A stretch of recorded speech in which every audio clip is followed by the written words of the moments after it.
Pues ojalá la relación entre Roberto Sandoval y Enrique Peña Nieto ya en la presidencia de la República sea favorable para nuestro gobernante, no solo por él, sino por los nayaritas en general que necesitan mucho apoyo.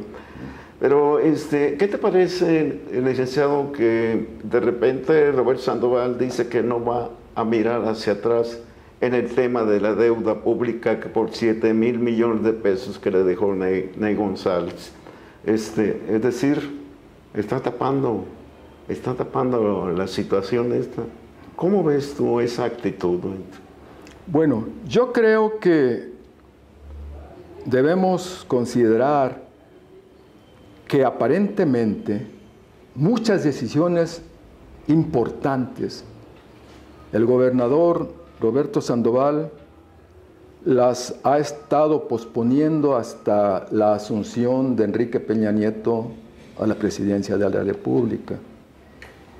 Entonces es muy probable que ya una vez Enrique Peña Nieto como presidente de la República y Roberto Sandoval con todo el apoyo federal, pueda entonces el gobernador realizar acciones para limpiar el asunto de la deuda pública en Nayarit, que se elevó a más de 7,000 millones de pesos.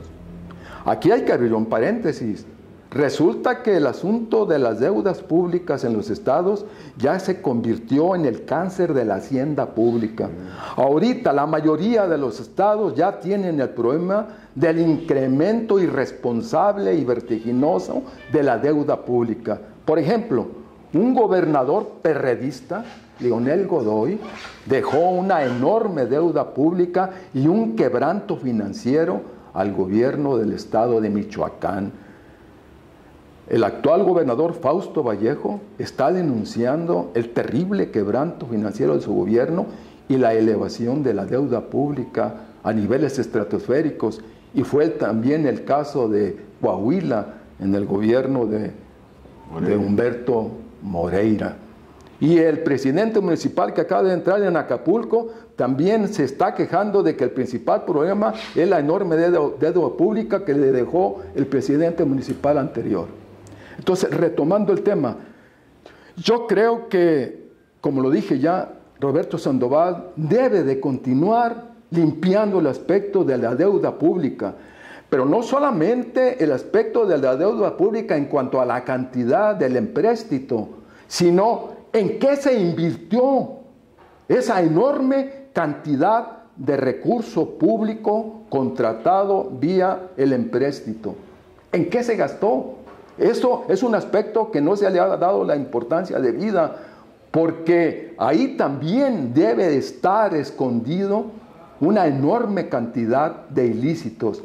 ¿En qué se invirtieron finalmente esos 7,000 millones de pesos? Y los nayaritas siguen exigiendo, siguen reclamando que se limpie el asunto de la deuda pública. Por ejemplo, el diputado federal, el doctor Leopoldo Domínguez González, ya inició una gira por todo el estado de Nayarit para informar y orientar a los nayaritas sobre el juicio político que él está impulsando en la Cámara de Diputados en contra de Ney González con motivo del asunto de la deuda pública. Seguimos, pues, exigiendo que se limpie, que se transparente el asunto de la deuda pública y que quede claro en qué se gastaron esos 7,000 millones de pesos. Entonces, ¿estás de acuerdo tú con el procedimiento, o sea, con la solicitud del juicio político de Ney González? Absolutamente, absolutamente. Y si los diputados priistas votan en libertad, deberán votar a favor de que sea incoado el juicio político a Ney González para que comparezca, externe su defensa y finalmente se aclare el asunto de la deuda pública. Pero al parecer, finalmente, el tiempo va a favorecer a Ney, o sea, quedará subsanado el asunto. Bueno, no en todos sus términos, no en todos sus términos. Un juicio político en estos momentos es oportuno su realización sobre el asunto de la deuda pública. Todavía hay posibilidades de que Ney González y sus colaboradores sean llamados a cuentas y expliquen e informen cómo se contrajo esa deuda y en qué se gastó ese dinero.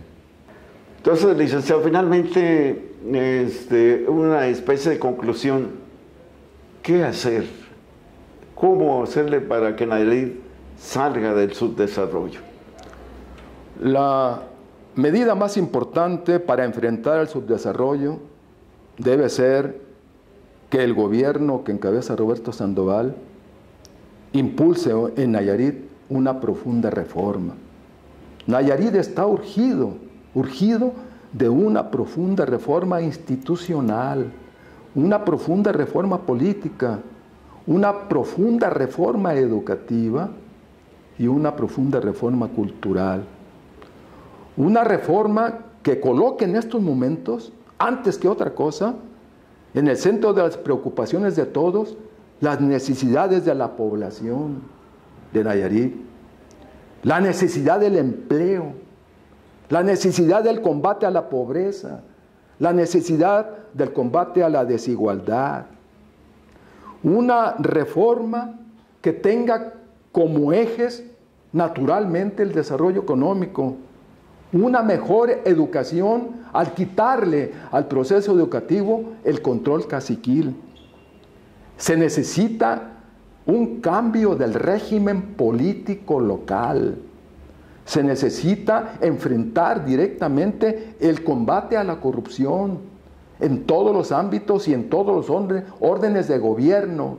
¿Cómo es posible que en estos momentos todavía existan funcionarios públicos cuyo único objetivo es apoderarse ilícitamente del recurso público?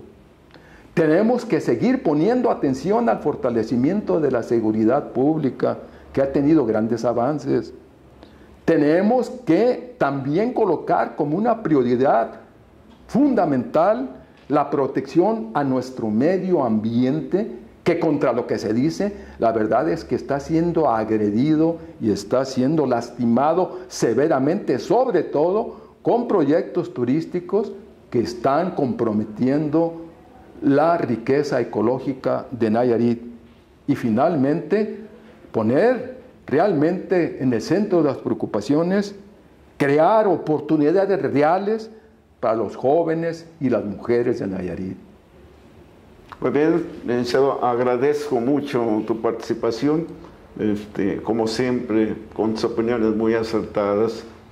Pues no me resta más que darte las gracias, maestro, y que en alguna otra ocasión pudieras estar con nosotros para que abundaras en opiniones. Gracias, Oscar. Sobre todo, tu trabajo es muy valioso porque actualmente en Nayarit, lamentablemente, están casi cerrados en su totalidad los espacios para el análisis político independiente y para la crítica social y política. Casi ya no quedan espacios para una opinión libre, para una opinión informada que beneficie y fortalezca a los nayaritas. Gracias, Oscar. Muy bien, nos veremos la próxima.